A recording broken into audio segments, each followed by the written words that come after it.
নির্বাচনী প্রতিশ্রুতির অংশ হিসাবে অনেক প্রার্থীরাই নানা রকম প্রতিশ্রুতি দিয়ে থাকেন। এই সমস্ত প্রতিশ্রুতির বেশিরভাগই পূরণ করা হয় না। অনেক ক্ষেত্রে প্রতিশ্রুতি দেওয়ার সময় নিয়তি থাকে না। এগুলো সম্পর্কে কিছু বলবেন? যদি কোনো নির্বাচনের প্রার্থী অথবা যেই কোনো ব্যক্তি মানুষকে কোনো প্রতিশ্রুতি দেয় আর সেটা রক্ষা না করে, কোনো চুক্তি করে সেটা ভঙ্গ করে, এই ব্যক্তি মূলত গাদ্দারি করলো, ওয়াদা ভঙ্গ করলো, প্রতিশ্রুতি নষ্ট করলো, ভঙ্গ করলো। নবী করিম সাল্লাল্লাহু সাল্লাম বলেছেন, লিকুল্লি গাদরিন লেওয়া ও নিয়ামাল কিয়ামা। যারাই মানুষের সাথে ওয়াদা দিয়ে, প্রতিশ্রুতি দিয়ে, চুক্তি করে এগুলো ভঙ্গ করবে, মানুষের সাথে কথা দিয়ে কথা রাখবে না, এই ধরনের বেইমানি বা প্রতারণা যারা করবে, কিয়ামতের ময়দানে তাদের সাথে একটা পতাকা থাকবে, লেখা থাকবে এটা লেওয়া ও গাদরিন, গাদ্দারের আলামত। এবং নবী সাল্লাল্লাহু আলাইহি ওয়াসাল্লাম বলেছেন হাদিসে যে ওয়ায়ুরফাউ লাহু বিকদরি গাদরিহ, যার গাদ্দারি যত বড় হবে তার গাদ্দারির পতাকাও তত উঁচা হবে। তার মানে একজন ব্যক্তিগত পর্যায়ে কারোর সাথে গাদ্দারি করেছেন, ওয়াদা রক্ষা করেন নাই, চুক্তি করে ভঙ্গ করেছেন, বেইমানি করেছেন, এই লোকটার পতাকার সাইজ যা হবে, একজন জনপ্রতিনিধি হওয়ার জন্য প্রার্থী হয়ে তিনি যদি মিথ্যা ওয়াদা দেন বা জাতীয় লেভেলে যদি মিথ্যা প্রতিশ্রুতি মানুষ করে দেয়, যেটা করবে না সে এটাই বলতেছে বলে যদি ধোঁকা দেয় মানুষকে, তাহলে সে তার পতাকার সাইজ হবে যত মানুষকে ধোঁকা দিয়েছে তার অনুপাত হারে। খুব ভয়ঙ্কর একটা ব্যাপার। এজন্য ইমানদার আসলে ওয়াদা রক্ষা করতে হবে, ওয়াদা রক্ষাকারী হবে। আল্লাহ তাআলা কোরআনে কারিমে 18 নম্বর পারা সূরা মুমিনুন বলেছেন, সফল ইমানদার যারা জান্নাতুল ফেরদাউসের অধিকারী হবে তাদের বৈশিষ্ট্য হলো ওয়াল্লাযীনা হুম লিআমানাতিহিম ওয়া আহদিহিম রাউন, যারা তাদের আমানত এবং ওয়াদাকে রিআয়াত করে, রক্ষা করে, মেইনটেইন করে। ইমানদার এক কথার মানুষ, সেটা রক্ষা করে। অতএব মিথ্যা প্রতিশ্রুতি এবং 2 নম্বরই কথা একজন ইমানদার বলতে পারে না, সে থেকে আমাদের বেঁচে থাকতে হবে এবং সর্বোচ্চ চেষ্টা করতে হবে। আল্লাহ আমাদের তৌফিক দান করুন। ইসলাম ধর্মে কতটুকু জ্ঞান অর্জন করা জরুরি এবং ফরজ? একজন মুসলমানের জন্য কতটুকু জ্ঞান অর্জন করা ফরজ? আমাদের একটা বই অনেক আগে থেকে আমরা ঘোষণা দিয়েছি, লেখার কাজ চলতেছে, গত কয়েক মাস যাবত রাত দিন এটার কাজ করতেছি আলহামদুলিল্লাহ। ইসলামের অপরিহার্য জ্ঞান অথবা এতটুকু জানতেই হবে। ইনশাল্লাহ বইয়ের প্রথম পার্ট ঈমান অধ্যায়টা ইনশাল্লাহ আমরা হয়তো রমজানে মানুষের হাতে পৌঁছাতে পারবো।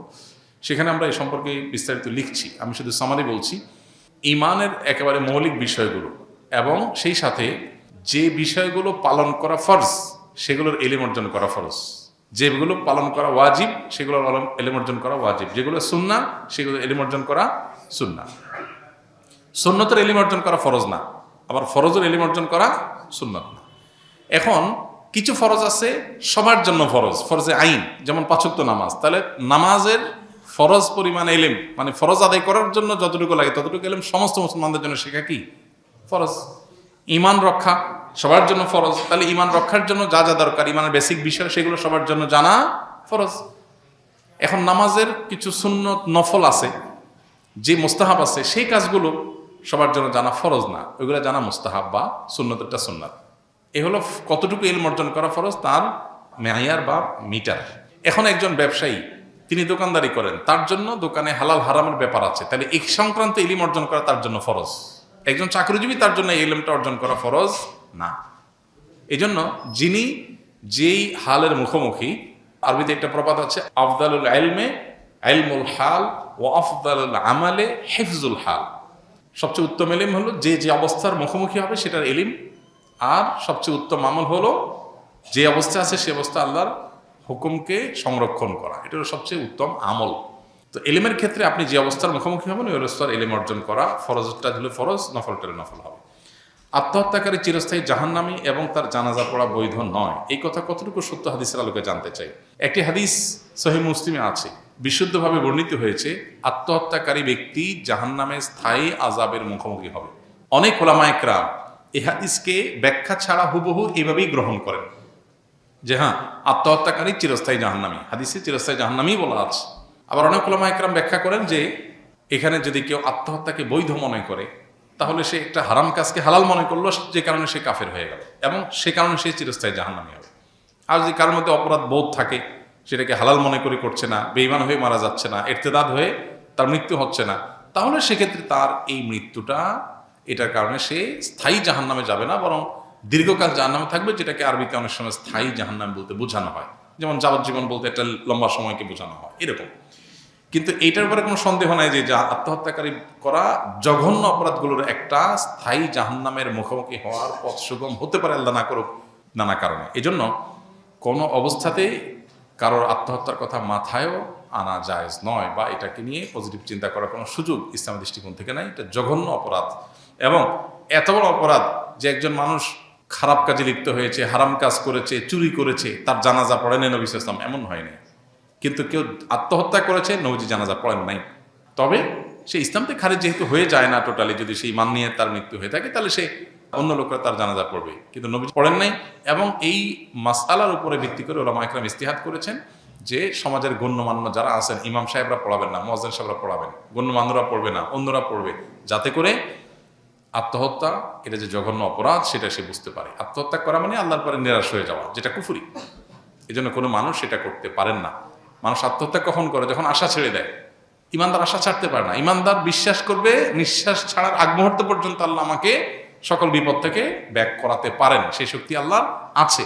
এই বিশ্বাস থাকলে সে আত্মহত্যা করতে পারে না। এখন পশ্চিমা সভ্যতা, কালচার, সংস্কৃতি আমাদেরকে শিখিয়েছে আমার শরীর, আমার দেহ, আমার মন, আমি যা খুশি করবো। না, ইসলাম আমাকে শিখিয়েছে আমি আল্লাহর গোলাম, আমি যা খুশি তা করতে পারি না। এটা হলো পার্থক্যের জায়গা। এই জন্য ওরা আত্মহত্যা করে ঘরে ঘরে, মুসলমান করতে পারে না।